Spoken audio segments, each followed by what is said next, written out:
Un pasteur vous répond, le podcast où Florent Varac répond à vos questions, envoyez à contact@toutpoursagloire.com.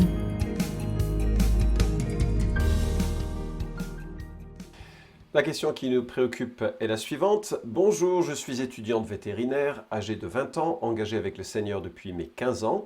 Récemment, j'ai relu le Lévitique et je me suis posé la question suivante. Pourquoi des sacrifices animaux, impliquant des actes qui peuvent être considérés comme crus, voire violents, sont-ils appréciés par Dieu ? Il me semble que Dieu a institué les sacrifices pour que les Israélites puissent donner une forme au culte qu'ils rendaient. Toutes les offrandes symbolisaient donc leur relation avec Dieu et leur obéissance.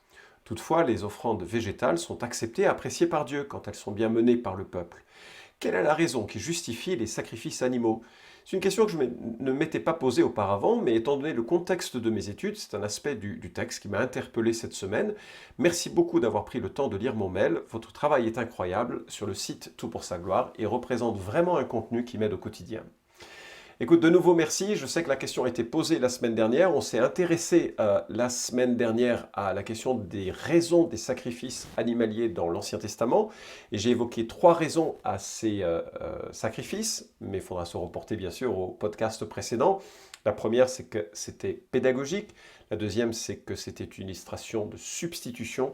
Et puis troisièmement, c'était prophétique parce que cela annonçait la venue, la souffrance de Jésus sur la croix. Pour nous, en notre faveur, il est véritablement lui, l'agneau de Dieu, celui qui accomplit, réalise et achève tous les sacrifices de l'Ancienne Alliance. Par contre, ta question qui est admirable dans le sens où elle te lie l'Écriture à ton quotidien, me conduit à réfléchir à la manière dont la Bible cadre la souffrance des animaux. Un sujet qui t'intéresse manifestement, mais qui intéresse de plus en plus. Je crois que notre société est de plus en plus intéressée par le bien-être animalier. Alors j'avais déjà dans un podcast précédent, l'épisode 58, évoqué pourquoi Dieu laisse-t-il souffrir les animaux. Et je pense que c'est une question que l'on peut développer davantage. Alors, il faut reconnaître que la loi donne des droits aux animaux. Et je trouve ça touchant. C'est touchant et c'est important de le noter. Par exemple, il est dit, Deutéronome 22:10, « Tu ne laboureras pas un bœuf et un âne attelés ensemble. » Alors moi, j'ai lu ça au départ, je me dis, mais c'est quoi le sujet ? Alors, j'ai grandi dans un milieu très urbain. Je ne suis pas un rural du tout. Maintenant, j'habite à la campagne et je découvre tout ce monde-là dans sa réalité.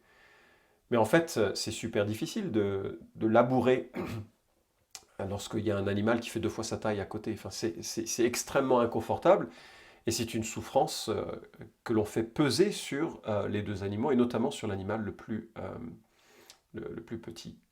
Bien sûr, c'est aussi pédagogique. Il va y avoir plein de leçons à tirer de cela. Mais la Bible est en souci. Exode 23, c'est dans le contexte du rappel du sabbat. Et dans ce sabbat, il faut respecter ce sabbat afin que ton bœuf et ton âne aient du repos, afin que le fils de ta servante et l'immigrant puissent souffler. Et je trouve, là encore, touchant que Dieu dise, non, mais ces animaux-là, ils ont aussi un temps de récupération. Le bien-être de l'animal, moyen de production de l'époque, c'est aussi, il doit être ménagé. Et tu dois laisser un temps de repos à ton animal. Exode 23:5, lorsque tu verras l'âne de celui qui a de la haine pour toi succomber sous sa charge et que tu hésiteras à le décharger, tu le déchargeras avec lui. Alors il y a probablement ici plus que la souffrance de l'animal, il y a le fait de pardonner, le fait de rétablir des liens, le fait d'être aimant. Le plus grand commandement, c'est tu aimeras Dieu et tu aimeras ton prochain.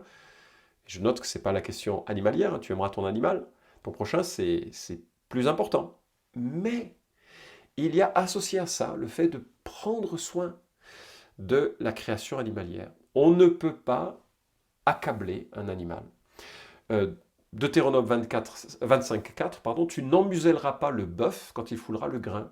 Et j'imagine, quand on a travaillé toute une saison à récupérer le blé, à enlever ce qui entoure la graine, à vanner pour récupérer la graine, et qu'ensuite on le mette dans le moulin, et que là on voit le bœuf se servir, on doit avoir un peu un pincement de cœur. Mais dans sa sagesse, Dieu dit, mais il te permet d'avoir la farine, il faut qu'il goûte, il se renouvelle dans sa force sur le travail qu'il réalise. Bien sûr, pédagogiquement, ça va aussi être une leçon de vie sur les salaires des ouvriers. Il est légitime qu'un ouvrier reçoive une paye de son labeur. Deutéronome 22, si tu rencontres dans ton chemin un nid d'oiseaux, sur un arbre quelconque ou sur la terre, avec des petits ou des œufs, et la mère couchée sur les petits ou sur les œufs, tu ne prendras pas la mère avec les petits, tu laisseras s'en aller la mère, et tu ne prendras que les petits, afin que tu sois heureux et que tu prolonges tes jours.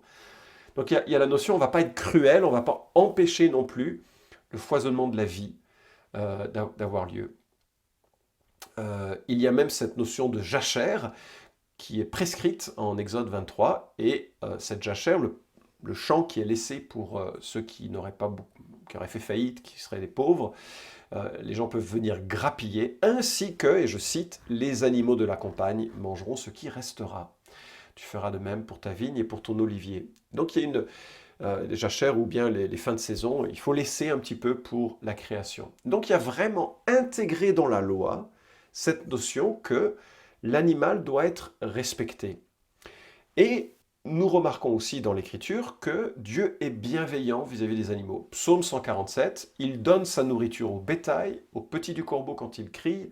Ce n'est pas dans la vigueur du cheval qui se complaît, ce n'est pas la robustesse, etc. L'Éternel agrée ceux qui le craignent, ceux qui s'attendent à sa bienveillance.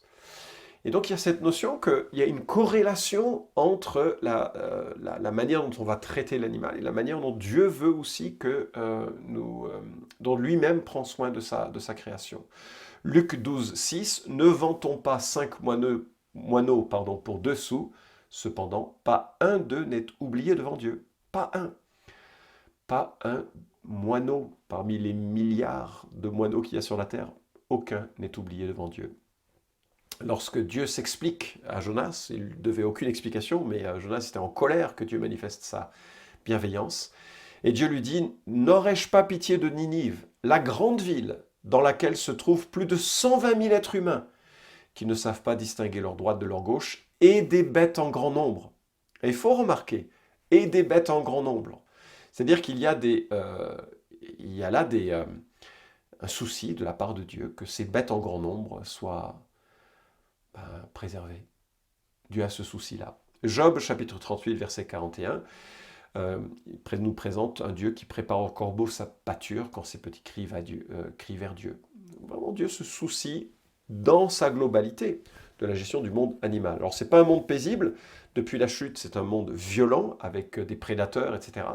Mais c'est un monde qui contribue à un équilibre général, déphasé par rapport au plan originel, mais quand même qui fonctionne. Et l'être humain a une place en cela, de ne pas ajouter à la cruauté, mais au contraire de pouvoir correctement prendre soin de cette création.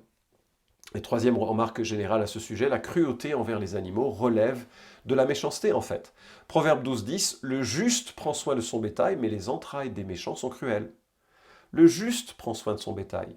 Donc il y a quelque chose qui reflète le caractère intérieur. Quand on prend soin d'un animal, on exprime ce qu'il y a dans son cœur.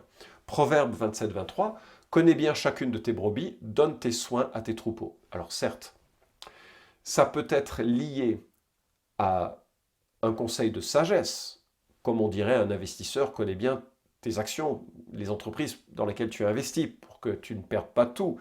Il y a peut-être de cela, mais il y a quand même cette notion de proximité. Et on voit d'ailleurs cela avec David qui se justifie, qui parle de son chemin en disant qu'il passait ses nuits à protéger son troupeau de la gueule de l'ours ou du lion. Donc il y a le soin de ce monde-là. Et Ésaïe dit, alors je ne rentrerai pas trop dans le sens, je n'ai pas trop étudié ce texte, mais dit celui qui immole un bœuf frappe un homme, celui qui sacrifie un agneau rompt la nuque à un chien. Celui qui présente une offrande répand du sang de porc. Et bien sûr, il y a là toute une sorte de...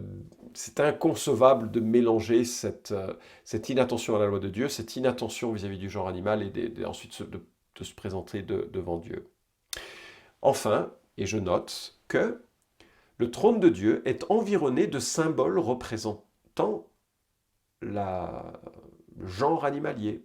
Si vous lisez Ézéchiel, chapitre 1, chapitre 2, si vous lisez Apocalypse, chapitre 5, nous voyons qu'il y a des représentations dans l'environnement de la gloire de Dieu, du monde animalier, comme quoi ils ont leur place comme expression de la gloire de Dieu. Seul l'être humain est créé à l'image de Dieu, et il ne faudrait en aucun cas élever les aigles au-dessus des hommes dans leur valeur, tout simplement parce qu'ils seraient une espèce en voie de disparition. Jamais de la vie.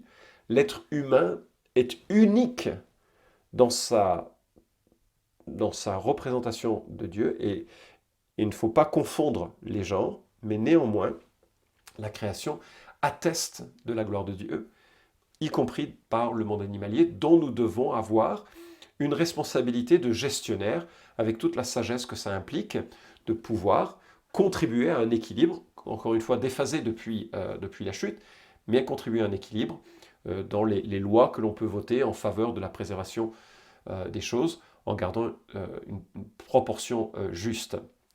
Je note enfin en Ésaïe 66, 25, que dans les temps de la fin, l'univers entièrement réconcilié, avec les sauvés que le Seigneur aura pris pour lui, connaîtra un monde sans conflit, y compris dans ce monde-là, le monde animalier. Le loup et l'agneau auront un même pâturage, le lion comme le bœuf mangera de la paille, le serpent aura la poussière pour nourriture, il ne se fera ni tort ni dommage sur toute ma montagne sainte, dit l'Éternel. Que ce verset fasse référence à un état intermédiaire comme le millénium, ou que ce verset fasse référence à l'éternité, il y a la notion d'un ordre rétabli. Alors, cette notion de l'intérêt de Dieu pour le monde animalier, doit-il nous conduire à être végétariens ? Si c'est là ta conviction, il n'y a pas de... On sort bien entendu de la question de ton podcast.